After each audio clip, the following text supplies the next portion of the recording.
l'invité de la matinale sur La Première. Et ce matin, nous avons le plaisir de recevoir Dominique Megraois, docteur en charge du programme diabète à l'Agence sanitaire et sociale. La première partie avec les questions de Thierry Bellemont. Bonjour docteur. Bonjour. Le diabète, un problème majeur de santé publique en Nouvelle-Calédonie. Plus de 13 500 patients sont suivis, mais il y en aurait beaucoup plus. C'est ce que vous vous martelez à dire depuis hier. Il y a donc, docteur, des malades qui s'ignorent. C'est ça, c'est tout le problème, tout l'enjeu de ce diabète. Dans sa grande majorité des cas, c'est le diabète de type 2, plus de 90% des cas. Et ce diabète de type 2 ne va faire souffrir la personne dans ses chairs qu'après 10 ans d'évolution à bas bruit. Et du coup, on a au moins un tiers des patients qui s'ignorent en Calédonie. Donc, le chiffre réel du nombre de diabétiques est plus proche de 20 000 plutôt que des 13 000 actuellement suivis et traités. Et pourtant, ce diabète de type 2, c'est ce que vous dites, c'est un diabète évitable ? C'est d'abord et avant tout une maladie évitable, vous avez raison. Il faut, pour devenir diabétique de type 2, la conjonction d'une fragilité familiale. Tout le monde sait que le diabète, c'est une histoire familiale. Et de kilos en trop. Ces kilos en trop, ils sont évitables, donc la maladie est évitable. Oui, l'obésité, le surpoids, c'est un facteur qui touche partout dans le monde. Mais ça commence très jeune en Nouvelle-Calédonie, l'obésité. Donc les risques de diabète sont plus grands chez nous ? Oui, c'est ça. Si on comparait les chiffres à la métropole, on est 3 fois plus touché que dans l'Hexagone. Et bien entendu, c'est cette surcharge pondérale, surpoids et obésité qui font le lit de la maladie. Et ça veut dire quoi finalement ? Ce sont des bombes à retardement, tout ça, tous ces jeunes, puisque l'obésité, ça commence à quel âge ? 12 ans ? Bien avant, on repère déjà des enfants obèses avant l'âge de 5 ans. Donc c'est au moment du rebond d'adiposité où la croissance se fait. Et dans notre société du plaisir, les enfants peuvent rapidement prendre du poids. Oui, ce sont des gens, des jeunes qui finalement, s'ils ne font pas attention, développeront la maladie à l'âge adulte. C'est le grand risque, c'est ça. Et on appelait ce diabète de type 2 le diabète de la maturité. C'est un terme qui est de moins en moins usité parce que ce diabète avance en âge, c'est-à-dire qu'on devient diabétique de plus en plus jeune. Et il faudra bien... Oui, allez-y. Oui, auparavant, le diabète apparaissait après 40 ans, 45, 50 ans. Aujourd'hui, on voit de jeunes adultes touchés par le diabète et quelques adolescents déjà. Oui, et puis on le dit, c'est une maladie qui coûte cher à la société, au RUAM, disons-le comme il est, parce qu'il faudra bien se soigner plus tard. C'est ça, donc humainement déjà, ça coûte très cher. Une qualité de vie qui est bien amoindrie par cette maladie chronique. Et puis financièrement, c'est un poids, un fardeau considérable pour la Nouvelle-Calédonie, plus de 6,5 milliards par an de coûts directs. Et ça, c'est sans compter les coûts indirects, ni les hospitalisations. Et pourtant, je vous ai entendu dire qu'il y a une prise de conscience. Qu'est-ce qui se passe alors, docteur ? On sait ce qu'il faut faire, mais le faire, c'est compliqué ? C'est toujours compliqué, faire attention aujourd'hui pour être bien demain, se passer de certains plaisirs. On a tous nos petites marottes, nos petits défauts, nos petits plaisirs qu'on sait mauvais pour sa santé et qu'on continue à faire. Les gens savent que le tabac, c'est mauvais pour la santé, ils continuent à fumer. C'est la même chose pour se protéger du surpoids, de l'obésité. Il faudrait manger moins gras, moins salé, moins sucré. Et essayer de faire la promotion d'une alimentation équilibrée, de l'activité physique, de la gestion du stress, c'est-à-dire travailler à son bien-être. Manger moins gras, moins salé, moins sucré. Le sucre est souvent montré du doigt lorsqu'on parle du diabète. Plus précisément, en fait, c'est notre alimentation qui doit être plus équilibrée. Une mauvaise alimentation est source de problèmes de santé. C'est le message que vous voulez faire passer également. Au premier chef, tout à fait. Donc on a un corps de Cro-Magnon et une alimentation d'homme moderne. Et notre corps n'est pas fait pour l'alimentation moderne, industrielle qu'on lui propose. Et notamment ce sucre industriel, notre corps n'en a pas besoin. Et pourtant, on le retrouve dans tout, partout, même dans les aliments salés. Difficile de l'éviter, ce sucre, finalement. Impossible de l'éviter, sauf à faire sa cuisine soi-même. Le sucre est une drogue ? Le sucre est considéré comme une drogue parce qu'il rend addict, dépendant. Il y a à peu près 5% de la population qui est dépendante au sucre réellement. C'est pour ça qu'on le trouve si bon alors. Que fait-il le sucre justement dans notre corps après 20 ou 30 ans de consommation ? Alors d'abord et avant tout, avoir du sucre dans son corps, dans le sang notamment, c'est quelque chose de normal. Le taux normal est autour de 1 gramme de sucre par litre de sang. C'est une source d'énergie intéressante. Notre corps va le puiser essentiellement dans les légumineuses, les céréales ou les fruits, mais on en apporte en excès. Et si on a affaire à une personne qui a une fragilité familiale, c'est-à-dire un pancréas qui maintient le taux de sucre normalement à l'équilibre, eh bien on va devenir diabétique. Cet excès de sucre dans le sang va abîmer les artères. Et les artères, vous le savez, elles servent à nourrir les organes du corps, et les organes nobles vont souffrir en premier. Donc le cerveau, le cœur, les reins, les yeux, les pieds, le sexe, et entraîner des catastrophes. Donc ça nous mange petit à petit finalement, ce sucre. Et puis il faut faire attention aux boissons énergisantes, aux eaux aromatisées que l'on pourrait trouver inoffensifs. Bien sûr, c'est difficile, hein. Il faut savoir décrypter, lire les étiquettes pour voir la composition, et les excès de sucre se cachent partout. Une fois malade, une fois diabétique, est-ce qu'un retour en arrière c'est possible? Est-ce qu'on peut guérir de cette maladie? On ne peut pas en guérir actuellement en tout cas. Par contre, on peut l'équilibrer, en quelque sorte l'endormir, ce diabète. On peut vivre parfaitement normalement avec le diabète, et on peut faire un retour en arrière en termes d'escalade thérapeutique. C'est-à-dire qu'on a le choix, soit on améliore son mode de vie avec quelques changements en direction de l'alimentation, de l'activité physique et du bien-être, soit on voit année après année des médicaments s'accumuler dans sa pharmacie pour contrecarrer cet excès de sucre. Mais on peut inverser la tendance et en améliorant son mode de vie, diminuer progressivement les médicaments et pourquoi pas les arrêter. Donc on peut équilibrer ce diabète même sans médicaments. On ne fait pas attention pendant un certain temps de sa vie, et puis un jour on est informé qu'on a un diabète. Que disent les personnes justement quand on leur dit qu'elles sont diabétiques? Les personnes en général s'écroulent, hein. Elles passent du statut de non-malade, de l'état de santé, à l'état de malade, et donc un vacillement qui rappelle à l'homme à ce moment-là qu'il est mortel. Et donc psychologiquement c'est difficile à assumer. Il s'ensuit une période de déni où on met à distance cet objet, hein, la maladie dont on ne veut pas entendre parler. C'est trop brutal, trop difficile. Ensuite, il y a une période de colère, et puis ensuite, le patient va négocier avec les soignants, et puis enfin se laisser traiter et s'occuper de sa maladie. Et pourtant, on connaissait les risques. C'est ce que vous disent également les patients. Enfin, on nous le martèle régulièrement qu'il faut faire attention, manger équilibré. Mais c'est ce qu'on disait au début, c'est compliqué. Bien sûr, tous les patients nous disent si j'avais su, j'aurais fait plus attention, bien entendu.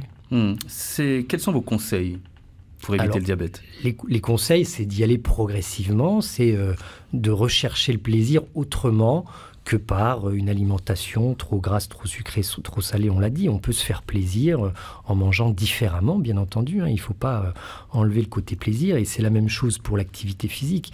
Il ne s'agit pas de devenir sportif si on ne l'est pas, mais bouger au quotidien. Tous les petits moments où on va s'activer sont bons. Il faut intégrer ça dans son quotidien. Il faut faire ça en groupe si on aime le groupe, tout seul si on préfère être tout seul, en famille c'est l'idéal. Et là encore, la notion de plaisir doit être recherchée et va être l'objet et le but de la chose. Et enfin, on est dans une société du stress, hein. Le stress fait grossir, on sécrète du cortisol qui va faire stocker au niveau de l'organisme. Et donc, de la même façon, il faut travailler à son bien-être, réfléchir à ce qui vous anime dans la vie, ce qui vous fait du bien, et travailler à ce bien-être. Le docteur Michel nous parlait de plaisir ce matin dans sa chronique sur notre radio. C'est intéressant ce que vous dites. Le stress n'est pas à prendre à la légère finalement? Bien entendu, hein, tout est stress. On est dans une société qui va vite, trop vite. On travaille beaucoup, il faut gagner de l'argent, la vie est chère, tout est source de stress, et donc on n'apprend pas à l'école à gérer ce stress, à maîtriser ce stress, et donc il faut revoir là encore les programmes scolaires. On apprend l'alimentation, on apprend l'activité physique, on apprend peu la gestion du stress et travailler au bien-être. Il y a des tas de pays où les enfants sont progressivement tournés vers le yoga, la sophrologie, la pleine conscience, l'empathie, toutes ces choses-là qui nous manquent encore en Nouvelle-Calédonie. Il faut revoir les programmes scolaires. Vous dites, ça veut dire que le stress commence dès l'école, hein, Bien sûr, et dès le plus jeune âge. Dès le plus jeune âge, on soumet nos enfants à un stress terrible, hein. On est dans la compétition, la notation, c'est terrible pour eux. Et on peut comprendre que les enfants aient besoin de sucre justement pour se faire plaisir. Et bien entendu, ce sucre, il remplit ce rôle. Il a un rôle anti-stress. Pourquoi on y est autant accro? C'est que le sucre calme, c'est inscrit dans nos gènes. Autrefois, ce sucre, on ne le retrouvait dans la nature que dans les fruits mûrs. C'était assez rare. Et donc, il y a une empreinte cérébrale qui fait qu'on est attiré par ce goût sucré. Et donc, c'est inné. Et dès le plus jeune âge, on se tourne vers le sucre. L'autre phénomène, c'est que ce sucre va alimenter nos circuits de récompense et donc les centres du plaisir. Et là encore, c'est ce qui va faire toute cette accoutumance, toute cette attirance vers le sucre. Dominique Megraois, docteur en charge du programme diabète à l'Agence sanitaire et sociale. On se retrouve tout à l'heure à partir de 7h06. Nouvelle-Calédonie, le diabète représente la première cause de cécité, d'amputation du pied et de dialyse. Ce sont des cas extrêmes. Oui, comment on en arrive là? C'est ce qui se passe quand on ne s'occupe pas bien de ce diabète. C'est une maladie chronique. On voit son médecin tous les 3 mois. Pour autant, les soins sont à faire au quotidien. Donc, la recommandation à faire pour les diabétiques calédoniens, c'est d'apprendre la maladie. D'apprendre comment gérer au quotidien cette maladie, parce que toutes ces complications effroyables sont d'abord et avant tout évitables. On a aujourd'hui tous les moyens de maîtriser, de contrecarrer ces effets négatifs du diabète. Mais quand on arrive à ces complications-là, quand on dit que ça représente la première cause de cécité en Nouvelle-Calédonie, ça veut dire quoi? Première cause de cécité, d'amputation, de dialyse? C'est-à-dire que plus ça de veut dire qu'on ne fait pas attention, que les patients ne font pas assez attention? C'est ça. Pas assez attention, c'est exactement ça. Ils continuent à avoir une hygiène de vie qui n'est pas en correspondance avec leur maladie. Ils continuent à pas manger équilibré, à pas bouger suffisamment, à mal gérer leur stress. Précision à prendre en compte également, docteur, plus on avance en âge, plus on a de risques de développer la maladie. Oui, tout à fait Thierry. Donc à la base on l'expliquait, c'est une fragilité familiale qui est à l'origine de la maladie. C'est le pancréas qui sécrète une insuline de mauvaise qualité. Et plus on avance en âge et plus cette fragilité augmente. Donc plus on avance en âge et plus le risque de diabète augmente. D'autant qu'avec le poids des années, le poids des kilos s'accumule très souvent. Et donc, à partir de l'âge de 40 ans, s'il y a du diabète dans la famille et qu'on a quelques kilos en trop, il faut absolument se faire dépister tous les ans. Il y a ce facteur d'hérédité qui rentre en ligne de compte? Complètement. S'il n'y a pas de diabète dans la famille, il y a peu de risques qu'on développe un diabète. Il faut qu'il y ait cette fragilité familiale pour développer un diabète. C'est ce qui explique qu'avec un poids massif, on peut faire 160 kilos et ne pas diabétique et ne jamais devenir diabétique. On n'est pas tous à égalité. On peut faire 160 kilos et ne jamais être diabétique. C'est ça. Bon. C'est quoi le diabète finalement? Le diabète, c'est une maladie métabolique, le métabolisme du sucre qui est mal contrecarré par le pancréas. Mais l'enjeu est cardiovasculaire parce que les patients vont souffrir et souvent décéder de complications cardiovasculaires, principalement les accidents vasculaires cérébraux et les crises cardiaques. Il y a combien de types de diabète? 2 types de diabète. Donc, on a beaucoup parlé du diabète de type 2, qui représente plus de 90% des cas, mais il y a aussi le diabète de type 1, pour lequel le résultat, c'est la même chose, c'est un excès de sucre dans le sang, mais dont les causes sont complètement différentes. Là, on a affaire à une maladie génétique, il va y avoir une mutation, et puis une maladie auto-immune derrière, c'est-à-dire que dans la prime jeunesse, en général, le corps va mal se défendre contre une infection bénigne et les anticorps vont, au-delà du fait de détruire le virus qui est bénin, ils vont s'attaquer aux cellules qui fabriquent l'insuline dans le pancréas, les cellules bêta, et fusiller ce pancréas en quelques jours à quelques semaines. Donc c'est une maladie brutale, très symptomatique, donc très parlante. On ne passe pas à côté du diabète de type 1. Le diabète de type 1, on a besoin de toute façon d'insuline, c'est ça? C'est ça, tous les cas. Insulinodépendant, c'est-à-dire qu'on ne peut survivre qu'à la condition de s'injecter plusieurs fois par jour des doses d'insuline. Oui, on peut se faire dépister régulièrement en Nouvelle-Calédonie pour savoir si on est malade? Oui, c'est très facile. On va chez son médecin de famille. Il peut soit vous prescrire un bilan dans un laboratoire, on va faire une prise de sang veineuse à jeun, ou bien il va vous piquer le doigt pour avoir déjà un test d'orientation avec une micro-goutte de sang. Donc ça, c'est chez les professionnels de santé. On peut aussi s'adresser à l'association des diabétiques qui est partout sur le territoire, qui va dans l'intérieur et les îles porter la bonne parole, donner de l'information sur la maladie et proposer un dépistage gratuit lors des salons, des fêtes, dans les galeries commerçantes. Et puis, on peut venir au centre d'éducation à l'agence sanitaire. Bruno Rouvière. Oui, il est 7h11. Si vous souhaitez intervenir, poser une question à notre invité, le 258. Et n'attendez pas, s'il vous plaît, le dernier moment pour prendre la parole. On peut vraiment parler de bataille contre le diabète, mais cette bataille contre ce diabète peut-elle se gagner sans le concours des industriels ? Alors, bien entendu, la stratégie de lutte contre le diabète comporte 2 volets. On a beaucoup parlé du volet individuel, où on demande aux Calédoniens de faire des choix de vie sains.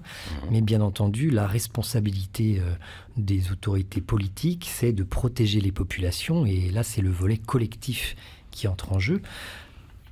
C'est de leur responsabilité de lutter contre cet environnement obésogène qui est présent en Calédonie. Et bien entendu, on peut demander dans un premier temps aux industriels qui proposent une alimentation industrialisée le côté citoyen de proposer à la population des aliments de bonne qualité.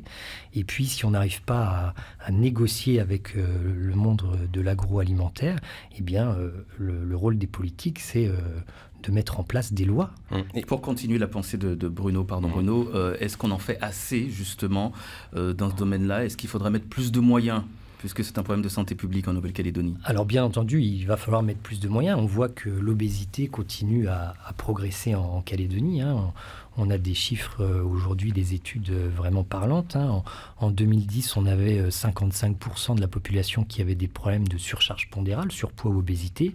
En 2015, on est passé à 68%. Donc c'est vraiment quelque chose qui est au premier plan des problèmes calédoniens.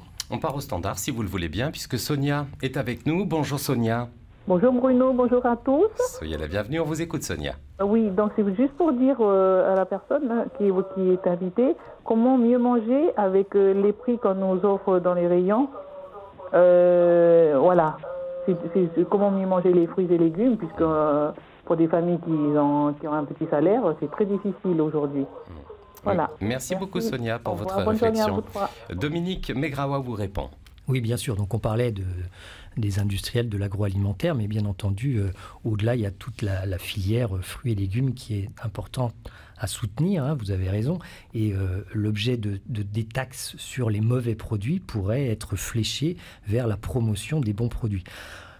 L'alimentation de bonne qualité coûte cher, comme tout ce qui est de qualité coûte cher, je dirais. C'est-à-dire qu'il faudrait que les Calédoniens consacrent une part un petit peu plus importante de leur budget à des choix de produits de meilleure qualité. C'est compliqué, on est dans un vaste monde où la vie est chère et c'est difficile pour les Calédoniens de faire des bons choix quand la vie est chère. Et il y a vraiment un gradient inégalitaire entre les plus riches et les plus pauvres qui vont mal s'alimenter. C'est le serpent qui se mord la queue, finalement, c'est compliqué. Exactement. Ouais. Il y a des premiers symptômes quand on parle de diabète? Oui, tout à fait. On disait que dans le cadre du diabète de type 2, ces symptômes arrivaient avec retard, une dizaine d'années après le début de la maladie, mais ils sont importants à repérer parce que plus on va prendre en charge tôt cette maladie, meilleures seront les chances de la contrecarrer. Ces symptômes, c'est d'abord et avant tout ce qu'on appelle le syndrome polyuropolydipsique, un nom compliqué pour dire que la personne va se mettre à avoir très soif, boire sans arrêt et uriner sans arrêt. Donc ça, c'est le premier symptôme qui doit alerter. On va être fatigué, on va maigrir alors que l'appétit est conservé. Ça, c'est les symptômes du diabète. Il y a des facteurs de risque également. Quels sont-ils? Donc, on n'est pas tous à égalité face au diabète, on le disait. Les 2 premiers facteurs, on en a beaucoup parlé. Le fait d'avoir une fragilité familiale, c'est-à-dire du diabète dans son entourage, ses parents, ses frères et sœurs. L'hérédité. C'est le poids de l'hérédité, tout à fait. Et puis les kilos en trop, la surcharge pondérale. Au-delà, le fait d'avoir une autre maladie de surcharge comme l'hypertension artérielle, le cholestérol, la goutte sont des facteurs de risque. Les mamans qui ont mis au monde des gros bébés ou qui ont fait un diabète gestationnel sont particulièrement à risque de diabète de type 2. Et j'ai lu que la consommation de tabac a une influence également. Tout à fait, le tabac va promouvoir le risque diabète. C'est un facteur de risque, le fait de fumer. Ça fait ça fait des dégâts et ça augmente la glycémie. Et pour donner un petit peu d'espoir à nos auditrices, auditeurs diabétiques qui nous écoutent ce matin, si on change radicalement sa façon de vivre, sa façon de s'alimenter, est-ce qu'on peut guérir du diabète? Alors, on ne va pas guérir, mais on peut se passer des médicaments, c'est-à-dire vivre avec un diabète équilibré sans médicaments, parce que la pierre angulaire du traitement, on l'a dit, c'est une alimentation équilibrée, une activité physique quotidienne et le travail à son bien-être. Donc on sera toujours diabétique, mais par contre on n'aura plus besoin de médicaments si on fait ce qu'il faut, quoi. C'est ça, on peut se passer des médicaments. Très bien. On ne l'a pas précisé tout à l'heure, mais l'alcool également est un facteur de risque, docteur. L'alcool qui nous concerne particulièrement en Nouvelle-Calédonie. Oui, l'alcool, c'est un peu comme les boissons sucrées, c'est des calories vides. Notre corps n'a pas besoin de cet alcool, donc cet alcool va être stocké. Le seul moyen qu'a le corps de stocker, c'est de stocker sous forme de graisse. Donc quand on boit trop, on va prendre du poids et on va augmenter son risque de diabète. Et par ailleurs, cet alcool consommé en trop grande quantité, lui aussi va être nocif pour le pancréas, peut entraîner ce qu'on appelle des pancréatites, qui, elles aussi, peuvent entraîner le diabète. Alors, il y a donc cette semaine qui se déroule, cette semaine de prévention, de dépistage des risques de diabète qui se déroule jusqu'à dimanche. Plusieurs stands où on peut se faire dépister, avoir des informations en ce moment.